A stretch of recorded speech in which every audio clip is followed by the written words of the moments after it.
Heyo, welcome into the CHGO White Sox pregame show presented by PointsBet. Use promo code CHGO when you sign up to get 2 risk-free bets up to $2,000. Welcome into Studio A of our CHGO offices here in the West Loop of Chicago. Behind those windows, trust me, is the Sears Tower. I'm Sean Anderson. You can follow me on Twitter at Sean_W_Anderson. Alongside me, as always, the boys are back in town. Yay. Everyone is back from their vacations, their wee summer breaks, and I'm excited to talk with my guys. We got Vinnie Duber on the far left. You can follow him on Twitter at Vinnie Duber. He's the CHGO White Sox beat writer. And the man in the middle is Herb Lawrence. Hello. You can follow him on Twitter at EctorWall23. You can follow the show account on Twitter at CHGO_White Sox. What's up, Schlesh Poppy? What's up, D Bell? What's up, Jesus? D Bell, he met me in the parking lot at the rate. I'll give him a shout out, D Bell.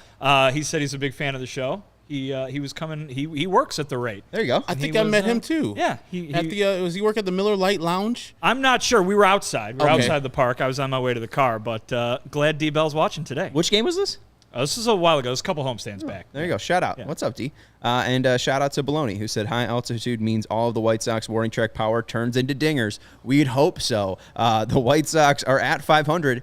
Again, it is the 15th time this year that they've been at 500th, and they have not been over 500 since May 25th. Is today finally the day, boys? I have no idea. Well, why do you keep asking me these things, Sean? Because we do a daily show.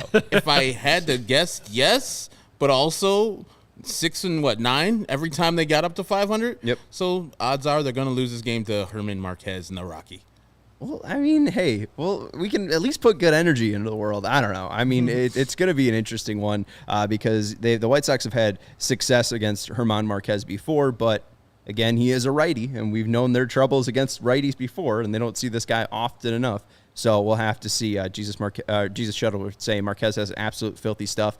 He's got a 95-mile-per-hour fastball and a slider that's 87, and that usually means bad things for the White Sox offense. So we'll see, but they were able to beat up on Shane Bieber. So, I mean, I don't really know what to think of this team.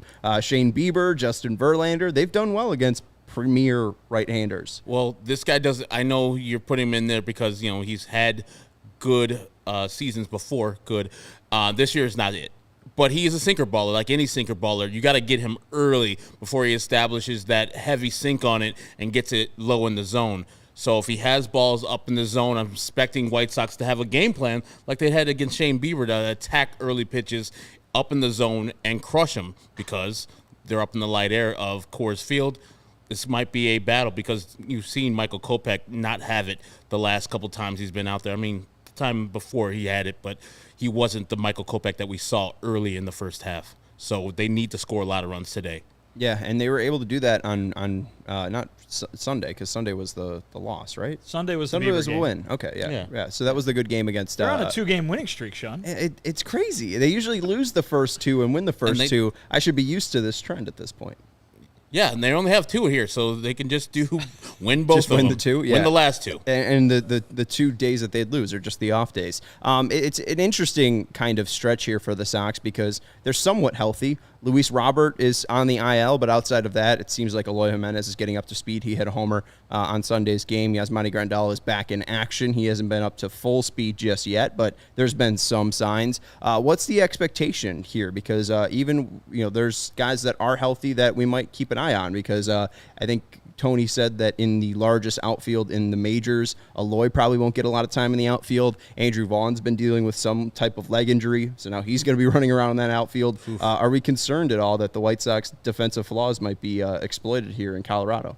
I think you've always got to be concerned just because they haven't been a very good defensive team all year, no matter where they've played, and now you've got something working against them in what you just described, the size of the outfield there in Colorado. Adam Engel will be in center field. Obviously, he's a very good defender, but he's not Luis Robert, right? And Luis Robert is the guy that they're without, the guy keeping them from full health at the moment. So it's certainly not a positive going in there, but like you described, both of you guys just a second ago, it's Coors Field. It's good for home runs, and you can cover up a lot of defensive flaws by hitting the ball out of the ballpark and scoring a lot of runs. So the White Sox haven't had a lot of success doing that for the year as a whole. Certainly, as the summer has gone on, it's been getting better.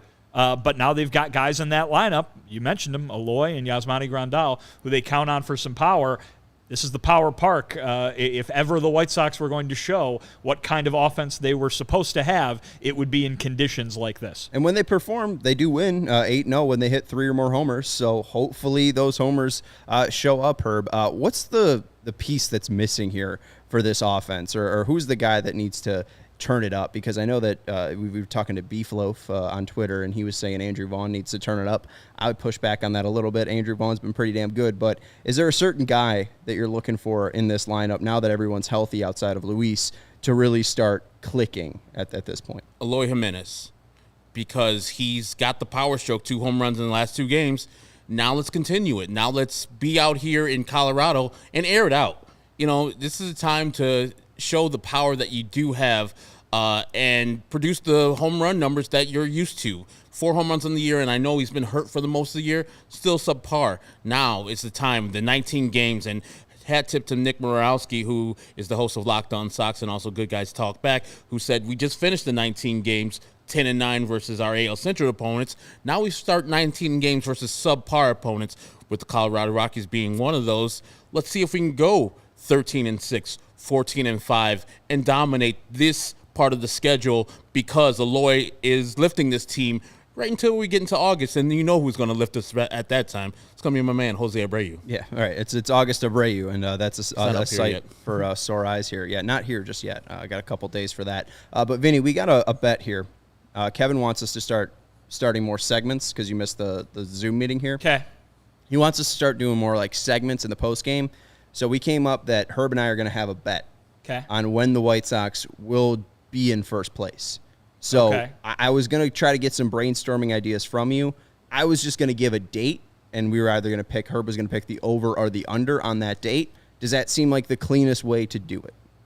Well, it's not, I'd say this, it's not as dramatic. Okay. I think if you each picked a specific day, probably one of you would prices right each other and, go like one day past. But then you get to that day and you're counting down and you're sweating bullets. I think you had a certain day in mind. I do have a certain day in mind. I have a day in mind. So Vinny's saying we should just pick the days. Well, I'm going to pick August 22nd versus the Kansas City Royals after the beating of Kansas City Royals, when they got to go to Kansas City after Cleveland and then travel out to Baltimore the next day. So after that game versus the Kansas City Royals, makeup game, they will be in first place. That's what the first day I believe they'll be in that first silly place. one-game trip to KC. Yeah, just dumb.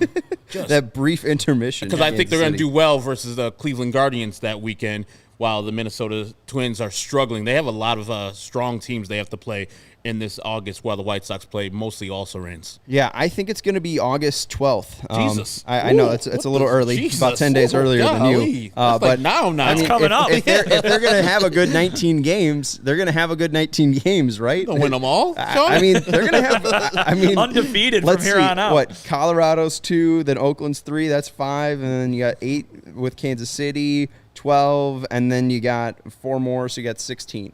So 17 games, because there's going to be one more against Detroit. In the next 17 games, I expect them to overtake first place. It's 3 games.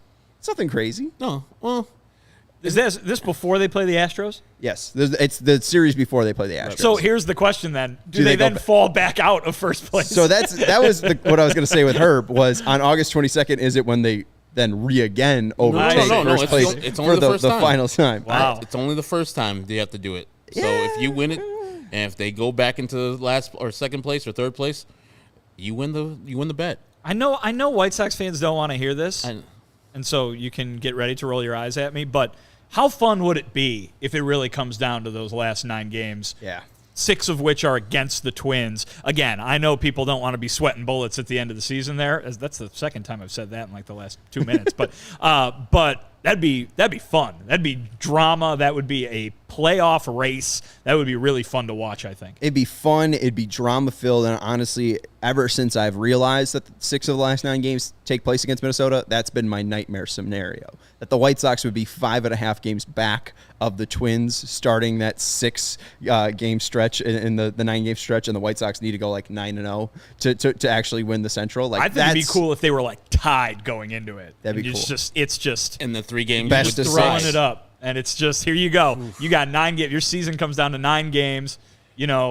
They get to go out to sunny San Diego for a little bit of that. Padres might already have that playoff spot locked up by then. You never know. So it'd be fun. Well, knowing the Sox too, they would just split with the Twins, probably go 1-2 with the Padres. The Twins would lose that 3-game series that they have to play, and then it comes down to run differential. Tiebreaker, yeah, right. Which the White Sox clearly don't have a good run differential. No more game 163 really sucks. No, it does. It's really sad. And the 3 games they're playing in between their series with the White Sox is at Detroit. For the Twins. Yeah, for the Twins. There you go. So I think the Tigers will be, pretty much done. They're going to be pretty much done after August 2nd when they trade a bunch of their players away. Not all of them, but I don't know if they're going to be given the good college effort right there for the White Sox. Hopefully they are, because we're playing a much tougher team in the San Diego Padres. Can we sky point for game 163 though? Because the Padres, they were in a great 163 where Matt Holliday didn't touch the plate. Still hasn't. Still hasn't touched the plate. The White Sox. Is he still looking for it? Ken Griffey Jr.'s arm cannon in 2008. A lot of great memories of 163. Absolutely. And damn Rob Manfred for taking it away from us. Let's look at the Sox starting lineup here. And yeah, it's not cool at all, save Ferris. I agree. It is too much stress for a team that was top 5 in preseason power rankings and was supposed to win 90 games. But now that you're on this point, enjoy the ride. I mean, that's the whole, that's the whole motto of this year is you don't know how it's going to go. Maybe they'll be in first place by August 12th. Maybe it'll be August 22nd.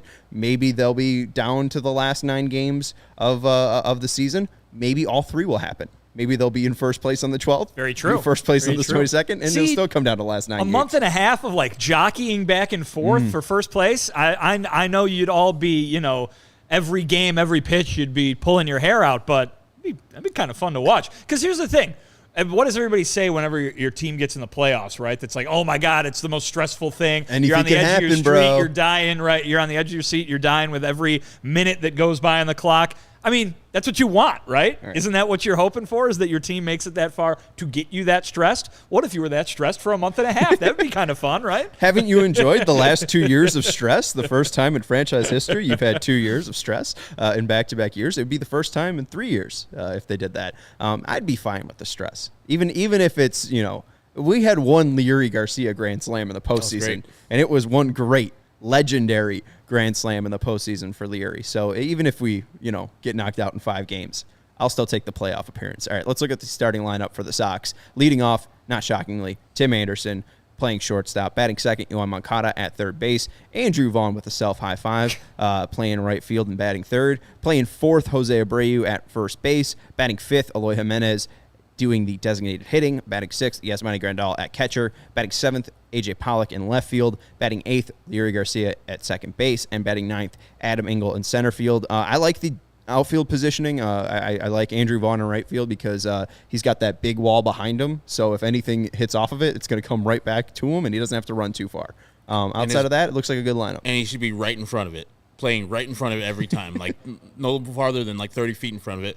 All the balls just go right in front of him. Right. Don't be a hero. Don't be trying to do extra. Just catch the balls that are in the air. A lot of runs you scored today, Andrew, so don't be a hero like our guy Avi Garcia got himself hurt out there in Colorado when they went out there. I think that was the first game that Jose Abreu hit his first 2 home runs. I believe that is. And are we going back to 2014? Yeah, yes. I always get nightmares about right fielders who are doing well and then diving. That's where they put the kibosh on Avi diving head first for balls because he got himself hurt a couple times doing that. And kind of stunted his growth and stunted his White Sox career into that great 2017. All right, so no diving for Andrew Vaughn out in right field. What else are keys to the game here for the White Sox? Hit the ball far? Hit the ball far, yeah. Just try to get the ball in the air. Like our hitting coach, Cueto, had said, hit the ball in the air, the ball going to go far. He's been out there in San Francisco, has played versus the Colorado Rockies many of time. He's like, ball travels, guys. So is A.J. Pollock as a member of the Diamondbacks and the Dodgers. He should have a good game out there. I think all their philosophy should be, say, if they see a ball elevated above the waist, swing at it. Yeah, and hey, A.J. Pollock's been better. And as you mentioned it, 22 at-bats against Marquez. He's got a 409 average. Pollock would be huge for this team and coming around. And if he's able to give them consistent at-bats, they would love that because Ingles, their truly defensive guy, and once Robert comes back, he'll be back in that position. It seems like Vaughn and Eloy will be splitting left field time. They still need a right fielder, and A.J. Pollock was acquired to be that. So, we saw a little bit of a turnaround with the homer off Bieber on Sunday. Yeah, I mean, what I'd say about what you just mentioned there with the outfield alignment, I mean, the way that Tony's been playing them all year, if Eloy's not playing left field and it's Pollock and Vaughn in the corners, Pollock's going to be in left. That's just the way that he's played them all year while Eloy was hurt. So I wouldn't think of it as a timeshare between Eloy and Vaughn. I would think of it as a timeshare between Eloy and Pollock with, and if there's a day when Vaughn is DHing, Pollock can move to right field kind of thing. But yeah, a couple big moments over the weekend for A.J. Pollock.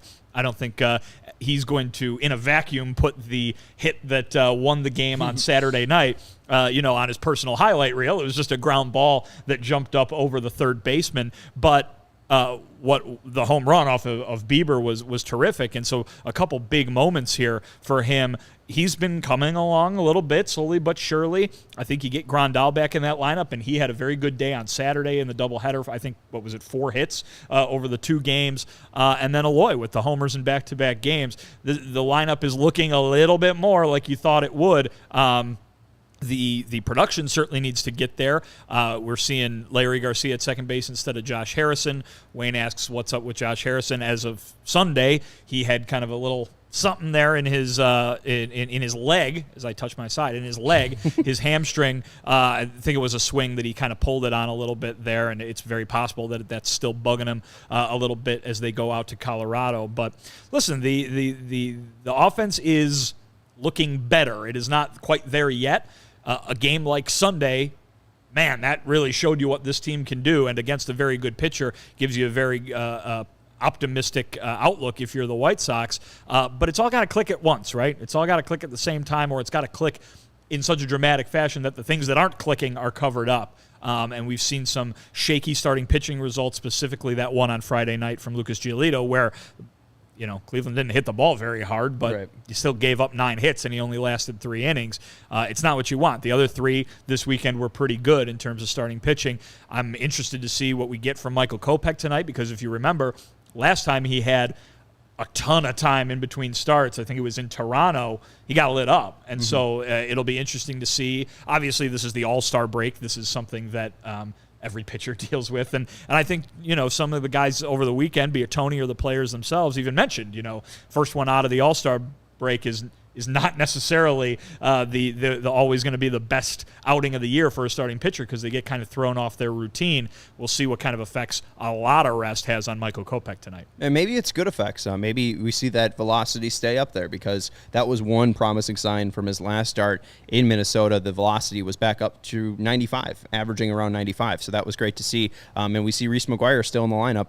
He is the personal catcher for Michael Kopech. 17 games this year caught by Reese McGuire in the 17 games Kopech has pitched. So we really haven't talked about that much.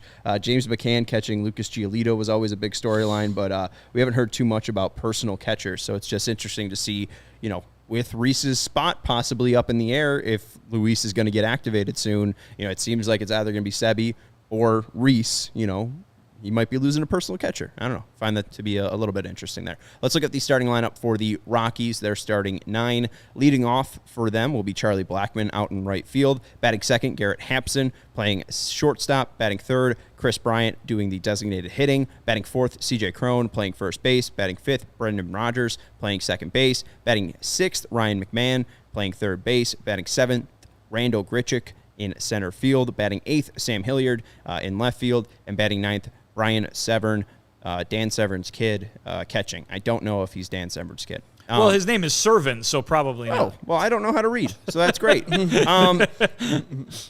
always mention that the White Sox could have drafted Mike Trout, but they don't say that they could have drafted Randall Grichuk, because he was selected right before Mike Trout. So I just want to say, another major leaguer they could have had. They went Jared Mitchell. Chris Bryant wasn't supposed to be in this game, but he got evaluated. He was having some toe issues, so Chris Bryant is in the lineup, and he's been real hot as of late. You hate to have toe issues, don't you? Right? I wonder if it was his big one, because that'd captain be a of big the issue. toes. It'd be the captain. It would be the captain of of the toes. Yeah. What are we thinking about Chris Bryant here? It was an odd contract. I wasn't really expecting him to go to Colorado, and yet here he is in Rocky Blue. Or Rocky Purple. What the fuck? Come on, man. I mean, I was looking at your shoes, and I was like, purple. oh, Vinny's wearing purple. And then I saw your shirt last, so then I said blue. I don't know why he did it. Well, money is the reason why he did it. Is why. But also, he could have got lesser, fewer dollars, and then been happier with the team he's on. I mean, I know the Rockies are, I guess, selling off perpetually every year. I mean, Nolan Arenado 2 years ago, Trevor Story just let him walk, and then signing Chris Bryant, the moves are not congruent. It doesn't make sense to me. So I don't know if they would be willing to move Chris Bryant off of there. And he's got 3 more years on that contract, 4 more years on that contract. Move him off because he's got 6 more. It doesn't that make was a 7-year contract. Oh God, it doesn't make sense that they signed Chris Bryant, and Chris Bryant going there doesn't make sense. But I hope he falls flat on his face these next 2 days. Otherwise, I'm a fan of him. He's my guy. I wish he was on the White Sox. Well, I find it funny. They're 18-18 when he plays. He's had some injury issues, so they're a 500 team when he plays. But when he's been good over the past 17 games, he's hitting 348, 408, slugging 652. They're 7-10. So, I mean, even when they're getting that offense from the middle of the lineup, they're still not winning. So this is a team that the White Sox should beat, and that's why, we're talking about August 12th, August 22nd, because this is a team that they can go out and run. If you're able to avoid Bryant and you're able to avoid Crone, this team shouldn't do too much damage to you offensively. They're used to playing here in Coors, and they play well here. 28-23 this year, and last year I think they won 48 games at home. One of the best home records, even though they were a poor team. So they know how to win in that thin air. They know how to pitch to it. They know how to hit and where to hit on the jet stream. So the White Sox have their work cut out for them, even though that lineup didn't look like anything like a world beater. Those people probably know where in the jet stream the ball goes far, and where the pitchers usually like to pitch the ball in the Coors Field, and they like to damage it. 28-23 for a team that's way under 500 is pretty good. Well, the White Sox should get some tips from them, because the Rockies still have a good home record, 28-23 on the year, and then 16-30 away from Coors Field, just like the Sox, just a little bit inverse here. They don't know how to play when they get on the road, but the White Sox this is going to be a rock and a hard place type of matchup right here. White Sox being so good on the road, so the Rockies at home. Sox are true polar opposite or opposite of each other at home. 21-27 at home, 27-21 on the road. Being 6 games above 500 is something that's perplexed all of the commenters, and being like, why is this team bad at home? Are there any ideas, Vinny, here that you might be able to offer up here? Because we thought maybe being in their bed makes them too comfortable. We don't know. It just seems so odd that this team hasn't been able to win at home. Is this something that the clubhouse is puzzled by at all? Yes. Okay. Yeah, absolutely. People have guys have talked about it, whether it's been Tony La Russa or the players. I mean, they badly want to be better at home. I mean, they view having the fans in the building, they view being at their own ballpark as a home field advantage, and that it hasn't played out that way has frustrated them, to go along with the general frustration of not playing to the way that they think they can. But they have nothing but good things to say about the atmosphere that is created by the fans. Heck, even as they've been booed and fans have chanted that they want the manager fired, the guys turn that into a positive spin, that the fans care about what's going on, and they would very much like to give them something to cheer about. It hasn't happened that way, and they are, like you said, perplexed by it. Yeah, and it's weird, too, because Colorado has given up the 4th most home runs this year, so that's a good sign for the White Sox and them being good hitting on the road, right? But at home, the White Sox have given up the 5th most homers, so maybe it's a pitching thing, because the homers haven't really also come for the White Sox on that side. Away for the Rockies, they've given up the 2nd least amount of home runs. The Sox away have given up the the 6th least? So very, very extremes here for teams. The Rockies, very good home team, but give up a decent amount of home runs. The White Sox, a very good away team that can't hit home runs. Maybe that's a good combo. I don't know. Let's look at the pitching. You confuse the hell out of me with all that right there. Thank you very much. I'm having trouble keeping track in my head. I think that's my best trait, and that's my best skill, is confusing the hell out of people. Okay, I can say a lot of things, and then people don't know what. A great talent to have for a podcast. Oh, absolutely. A great communicator. Let's look at the pitching matchups today. German Marquez is the starting pitcher for the Rockies. 130 and 2/3 innings pitched this year for Marquez, a 5.47 ERA, 112 hits allowed. He struck out 85 batters and allowed 37 walks, and he's got an ERA plus of 85. Michael Kopech is your starting pitcher for the Sox. 83 innings pitched this year for the Sox, a 3.36 ERA, 56 hits allowed, 74 struck out, and 42 walks surrendered by Kopech, a 1.19 ERA plus. Herb, we talked about Kopech's ups and downs. Looked good in his last start, but maybe the rest is too much for him. What are you expecting for Kopech today? I'm expecting him to struggle, but struggle in the Colorado air, just like giving up 5 runs in 5 innings. So, to me, it depends on how he looks. If the fastball velocity is back to where it was before the break, we're good. If he's feeling strong, if he's snapping off the curveball and the slider, looking sharp, I know that it doesn't do it as much out there in the air, but I just want him to execute the pitches. If they hit it, they hit it. You have an outfield out there that's probably not going to catch a lot of balls. I mean, Adam Engel's going to catch whatever's hit to him. So is Pollock, and then right field's going to be a struggle. So just let them hit it.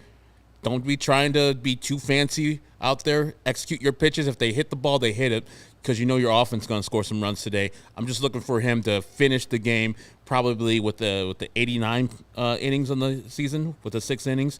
And this is probably one of his last starts, I would think, because you said, like, he's way tracking towards, like, way past what we have expected him to get past. Well, like, yeah, 125, he's, like, tracking way past that if he keeps on the 5-game rotation right now. Yeah, I mean, probably in the next 4 starts, he'll eclipse 100 innings pitched, which will be the first time since 2018 when he did it down in the minors. Yeah. So it's been a while since he's gotten that much of a workload. I mean, what's the word from Rick Hahn? I know you spoke to him recently on Kopech's usage. It didn't seem like they were too concerned about it. No, not at all. And I think the thing that they have said all year is that it's about observing him, right? And it's about what your eyes tell you that he's capable of doing. I'm sure that they had a number in mind, but I don't think that number was ever the gospel. And I think that they're going to let him do his thing because, you know, there's obviously this school of thought that you don't want him burned out. But at the same time, if you're going to have him be this guy who's ready for October, he's got to have pitched. You know what I mean? He can't sit around for 12 days at a time and go out there and expect him to gain a rhythm. So there's certainly that element to it as well. We will see if maybe they go out and get another starting pitcher at the deadline. Rick Hahn didn't take that option off the table when we talked to him last Friday. Maybe that's a way that they can space Kopech out a little bit more, or maybe they just continue using the schedule to their advantage and really, you know, change everybody else around to benefit Kopech being able to pitch on a certain number of days rest every time. You remember back to the second half of last year, or really the entire season last year, and how well spacing out the starts worked for Carlos Rodon. Maybe that's a strategy they take with Michael Kopech. Carlos, you remember, was coming off a very minimal number of innings in the year prior. It had been a while since he had thrown a full season. Certainly the same is true for Michael Kopech for basically his entire Major League career. So we'll see what happens. I think that Kopech is probably going to, I mean, Herb, when you say it's probably one of his last starts, I don't agree with that. I think you're going to see him regularly over the next few months, but it's going to be very interesting to see what that means and how the White Sox do that. And it'll be interesting to watch him off this amount of days rest, like you were mentioning, when he got that much rest, and then went to Toronto, it wasn't great results. Right. So if they continue to try to rest him and he's not getting great results, then they might need to figure out something that will work with him. You know, you mentioned the idea of them adding a starter. Jose Quintana's name has been thrown out there a ton. I just see that as an upgrade over Vince Velasquez, because he's been pretty quiet ever since He hasn't been active. He's been on the injured list forever. Right, and it feels like even when he was healthy, even before he hit the injured list, I think they used him very sparingly.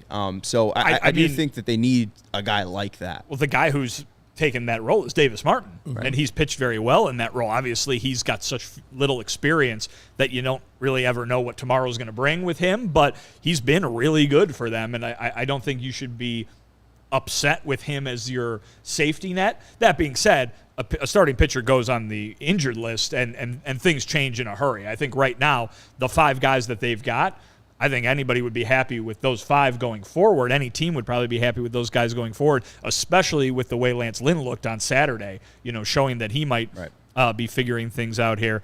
But, if they go out and get another guy, obviously you can never have enough pitching.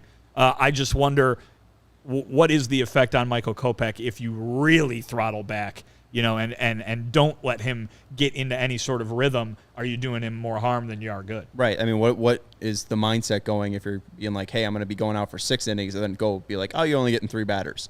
Like that. I mean, you're right. That might be completely jarring after he's been building up for basically the whole year to be a starter. Rick Hahn was asked, would you consider putting him back in a bullpen role? And he basically laughed that idea off. Oh, wow. So I don't think that's happening. Michael Kopech is a starter. He is one of the 5 starting pitchers on this team. And until they announce otherwise, my expectation is he would pitch regularly. We'll see if that means every 5 days, but I think regularly throughout the rest of the season.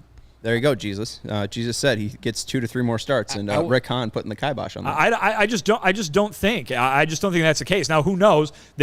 People have been concerned, and by people I mean fans, have been wondering whether Michael Kopech's health is there all the way. Maybe he does have an IL stint in the future to address some of potential issues if they do exist. But right now, we haven't really gotten any sign from the team that things are going to change very much for him. And I like to go and get a guy like Jose Quintana. I'm biased in that regard, but what you give up, I don't want to give up too much for a lefty starter when we already have established 5 out there.